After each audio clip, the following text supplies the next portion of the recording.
একটু দাঁড়ান, কষ্ট করে একটু দাঁড়ান। আপনার বেতন কত ভাই? 5,500। এই মনোহরপুরের মসজিদ কমিটির কেউ আছেন? মুসল্লি কেউ আছেন কিনা? অন্তত যারা আছেন হাত তুলুন তো। মুসল্লি কারা? কেউ হাত তুলবে না। কমিটির একজন পাওয়া গেছে মুসল্লি? আচ্ছা থাক। আর ইমাম সাহেব কে আছেন বলেন? আপনি ইমাম ভাই, আপনার বেতন কত? হ্যাঁ, মসজিদ থেকে বেতন কত বলতেছি? মসজিদ মাদ্রাসা দুই ডিউটি বেতন 11.5। তার মানে আমরা যদি 5.5 ধরি তাহলে 5.5 মসজিদ থেকে বলা যায়। 5 ওয়াক্ত নামাজ পড়ান, ইমামতি করেন, 5 ওয়াক্ত নামাজ পড়ান, 5,500 জুমা সহ। আপনার কোন এলাকা? এই গ্রামের নাম বলেন? ডুলিপাড়া। কই মাহফিলের আয়োজক কারা? সামনে আসেন না, সামনে আসেন। কই পোস্টার কই? নাম বলার আগে সামনে আসেন। নামই নেই।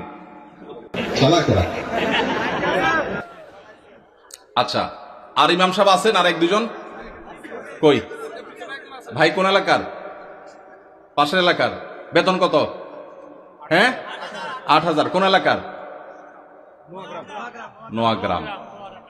নোয়াগ্রামের ভাইরা নিশ্চয় আছেন। আমি আপনাদের শরম দিতে চাই না, আপনাদের কারো হাতও তুলতে চাই না।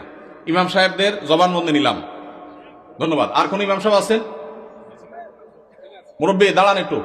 ইমাম সাহেব দাঁড়ান, কষ্ট করে। কোন এলাকার ভাই? জি,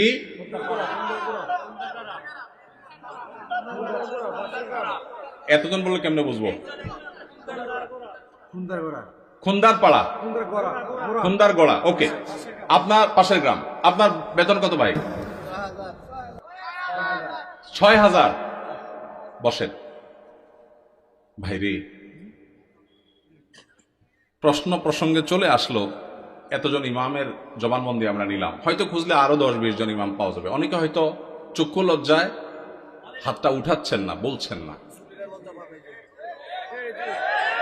ভাইয়ের আমার, এটা আমাদের জন্য, বাংলাদেশের মানুষের জন্য লজ্জা, অনেক বড় লজ্জার বিষয়। পৃথিবীর অন্য যে কোনো দেশের সাথে আপনি যদি তুলনা করেন, শুধু সৌদি আরবের কথা যদি